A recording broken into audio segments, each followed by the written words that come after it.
Patrick J. Buchanan, I'm going to go to you on this. What happened? Was this a flawed strategy from the very beginning to just risk everything on Florida? Well, it certainly was a flawed strategy, especially when, I mean, he had 35%. He was running ahead of everybody else in the national polls. And he skipped Iowa. I can understand why you might do that, looking out there the way McCain did in 2000. And he skipped New Hampshire. I mean, why did he skip New Hampshire? He could fight up there. Yeah. And then he skips Michigan, skips South Carolina, waiting, and he's in the dark. His campaign was, he was under eclipse, you know. Well, all these great battles going on. Huckabee's rising, Romney's rising, McCain's rising. And so you got three people out there, and nobody's even seeing him. Ward, what about that? I mean, inside the campaign, you're a Giuliani supporter. Weren't there people who were saying, Mayor, you've got to get in this race. You're being eclipsed.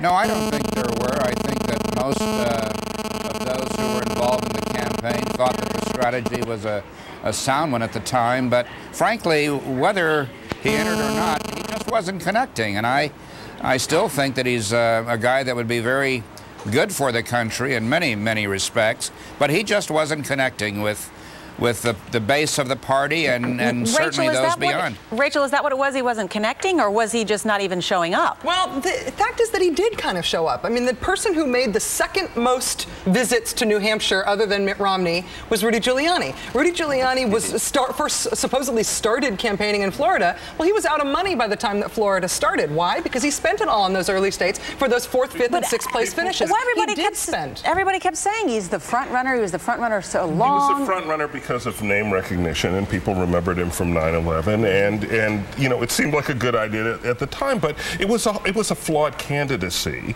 and you know, he not only didn't connect with people, he didn't seem to particularly enjoy it. I mean, the vibe comes through. You look at the Clintons, you look at Obama, you look at Huckabee, they go out and they're having fun. They are working it. They're breaking it. They're having fun. Giuliani always, you know, that's not him. It's running a He did best among those who did not know him. When you got to know him up close, he collapsed. And that's the truth. Yeah, no, it's true. Ward, what about that? I mean, the sense that that he wasn't breaking a sweat out there on the campaign trail. And quite frankly, tonight, he looked like he couldn't wait to get out of this contest.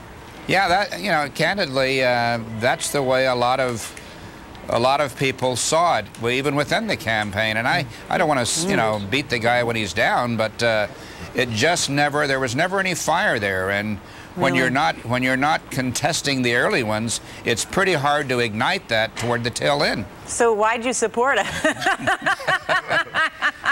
Why'd you support I just said you don't beat a guy when he's down, you know.